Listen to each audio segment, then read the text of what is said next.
तो आज हम लोग मोशन ऑफ द अर्थ, पृथ्वी की गतियों के बारे में पढ़ेंगे और ये देखेंगे कि पृथ्वी की गतियां के परिणाम स्वरूप क्या होता है।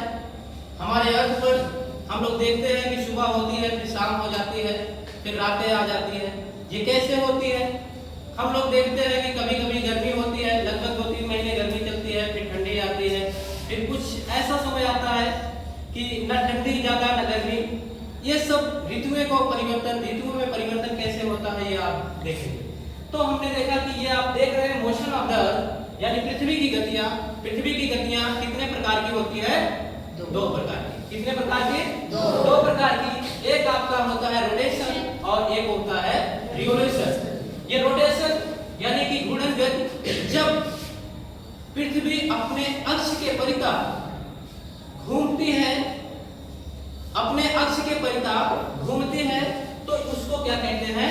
घूर्णन कहते हैं, रोटेशन कहते हैं। और जब पृथ्वी अपने अक्ष के परितः घूमते हुए सूर्य के चारों ओर चक्कर लगाती है, तो उसको क्या कहते हैं?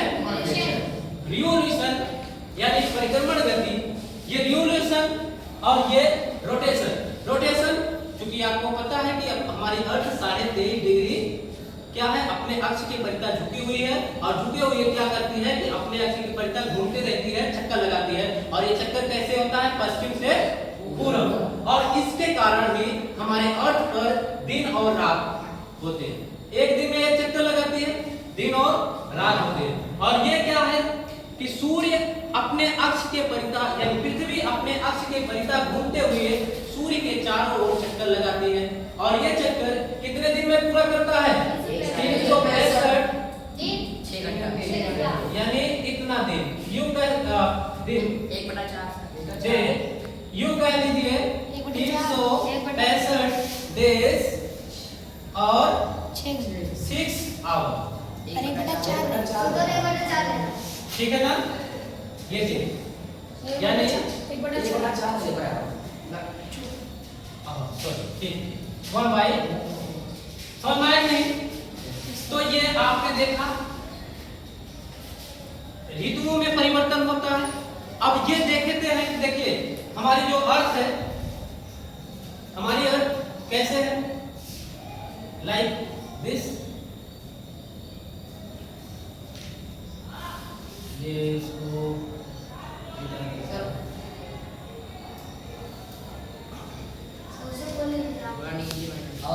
ये हमारी अर्थ है ना। और अर्थ के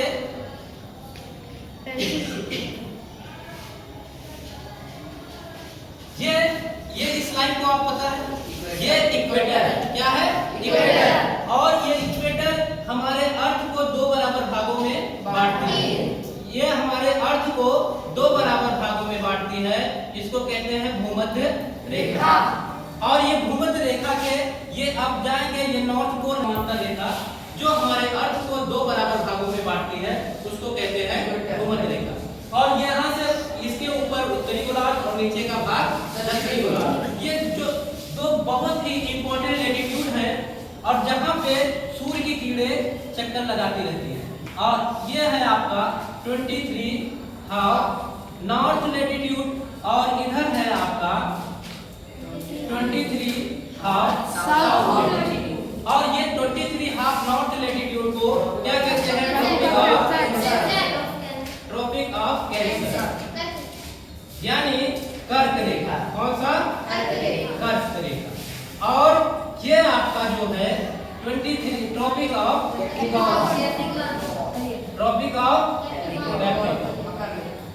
कैप्रिकॉर्न, इसको कहते हैं मकर रेखा। क्या कहते हैं? मकर रेखा। ये देखिए जब सूर्य की किरणें डायरेक्टली एकदम लंबवत कहां पे पड़ती है? भूमध्य रेखा यानी इक्वेटर पे डायरेक्टली पड़ती है। और ये सूर्य की किरणें मान लीजिए यहाँ पे कब पड़ती हैं? ये 21 मार्च को अगर यहाँ होती है तो इसके बाद धीरे धीरे सूर्य क्या होगा? पृथ्वी का जो सूर्य का मतलब रेज होती है वो उत्तरायण होना शुरू हो जाती है। और ये धीरे धीरे आके जब यहाँ पड़ता है, और ये कब समय होता है? 21 जून। कब होता है? 21 जून। और ये देखो 21 जून जो हम सबसे बड़ा दिन और सबसे छोटी रात। ये आपने देखा होगा कि जून में ज्यादा गर्मी पड़ने का रीजन ये आपका, क्योंकि सूर्य की किरणें कहाँ डायरेक्ट पड़ रही है, ट्रॉपिक ऑफ कैंसर से कर्क रेखा पे, और कर्क रेखा पे पड़ रही है सूर्य की किरणें कहाँ पे, डायरेक्टली। तो इसलिए गर्मी कहाँ होगी, नॉर्दर्न हेमिस्फीयर में। आपको पता है ट्रॉपिक ऑफ कैंसर जो है कर्क रेखा हमारे भारत को लगभग, हमारे भारत के लगभग बीचों बीच से होकर गुजरती है। कितने राज्य से, 8। आप देखोगे मिजोरम, त्रिपुरा, पश्चिम बंगाल, छत्तीसगढ़, झारखंड, मध्य प्रदेश, राजस्थान, गुजरात, ये 8 राज्यों से होकर लगभग बीचों बीच होकर जाती है। तो ये जब हम लोग उत्तरी गोलार्ध में हैं तो यहाँ पे सबसे बड़ा दिन और सबसे छोटी रात है। अब यहाँ से फिर आगे बढ़ती नहीं है, फिर से सूर्य की किरणें पृथ्वी पर दक्षिणायन होने लगती हैं, यानी यहाँ पे पड़ती है। फिर से कहाँ पड़ेगी, 23 सितंबर। ये कब पड़ेगी, 23 सितंबर। 23 सितंबर। कितना, और 23 सितंबर को सूर्य की किरणें फिर से कहाँ आ जाएगी, इक्वेटर पे, और फिर इसके बाद दक्षिणायन शुरू हो जाएगा। ये कहाँ फिर इसके आ जाए बाद आएगा, ये 22 दिसंबर। कहाँ पे, 22 दिसंबर को ट्रॉपिक ऑफ कैप्रिकॉर्न यानी मकर रेखा पे ये दक्षिणी गोलार्ध में हो जाएगा। और ये 22 दिसंबर को दक्षिणी गोलार्ध में सबसे बड़ा दिन और सबसे छोटी रात होती है। और ये देखिए सबसे बड़ा दिन सबसे छोटी रात 22 दिसंबर आने वाला है ना। Yes sir. और आप देखोगे कि हमारे यहाँ इसके जस्ट अपोजिट भारत में, क्योंकि हम लोग उत्तरी गोलार्ध में हैं, तो हमारे यहाँ सबसे छोटा दिन और सबसे बड़ी रात होती है कि नहीं, होती है। तो ये आपने देखा 22 दिसंबर को दक्षिणी गोलार्ध में सबसे बड़ा दिन और सबसे छोटी रात। आप देखोगे 22 दिसंबर जब आएगा कि कितनी जल्दी रातें, कितनी जल्दी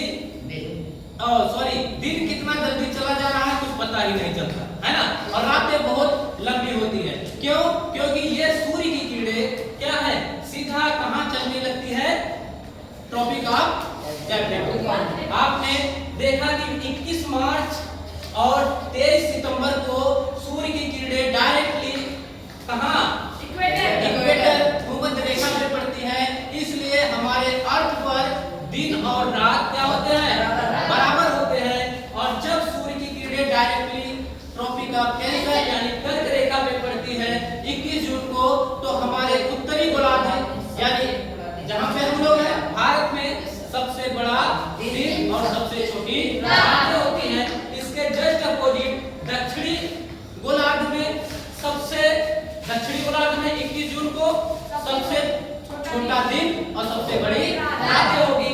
और 22 दिसंबर को यहाँ पे क्या होता है, सबसे बड़ा दिन, दक्षिणी गोलार्ध में सबसे बड़ा दिन और सबसे छोटी रात।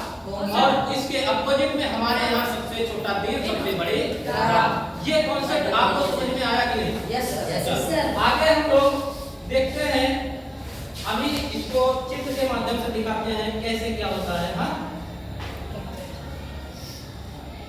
Yes sir.